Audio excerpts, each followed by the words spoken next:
கிளாஸில் who questions எப்படி frame பண்ணுறதுன்னு பார்க்கலாம். ஹூ அப்படின்னா யார். இங்கிலீஷில் ஐ அண்ட் யூக்கு ஸ்பெஷல் ரூல்ஸ் உண்டு. ஸோ என்னை பற்றி நான் கேட்கல ஹூ ஆம் ஐ. அடுத்தவங்கள பற்றி இல்லை அடுத்த பொருளை பற்றி கேட்கல ஹூ இஸ் திஸ். எதிரில் இருக்க ஒருத்தவங்களை பற்றி கேட்கல who are you.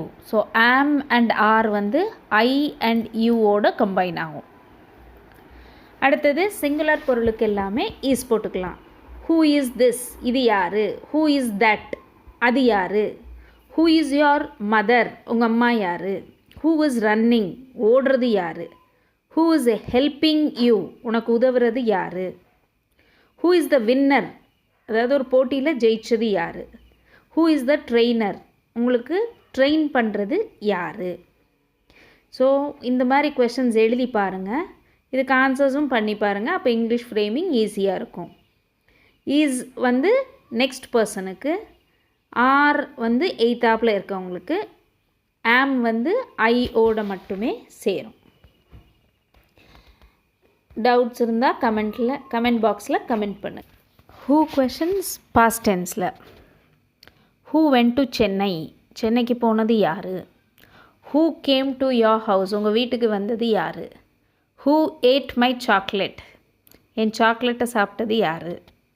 Who read this book, R E A D அப்படிங்கிறது ரீட், அது ஸ்பெல்லிங் அதுதான். ஆர்இஏடி பாஸ்ட் டென்ஸில் ரெட் ஸ்பெல்லிங்கும் அதுதான்.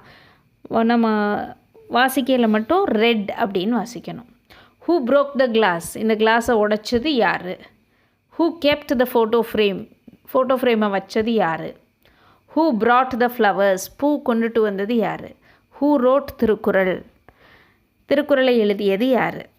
பாஸ்ட் டென்ஸில் வரையில் ஈஸ் ஆர் வராது, சிங்குலர் ஒருத்தர்கிட்ட மட்டுமே கேட்குறோம். ஸோ யார் சென்னைக்கு போனது, யார் உங்கள் வீட்டுக்கு வந்தது, யார் என்னுடைய சாக்லேட்டை சாப்பிட்டது, இதெல்லாம் அந்த வெண்ட், கேம், ஏட் இதெல்லாம் வந்து பாஸ்ட் டென்ஸ் வேர்ப்ஸ்.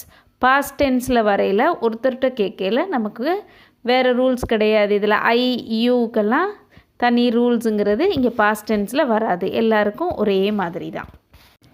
டவுட்ஸ் இருந்தால் கமெண்ட் பாக்ஸில் கமெண்ட் பண்ணுங்கள்.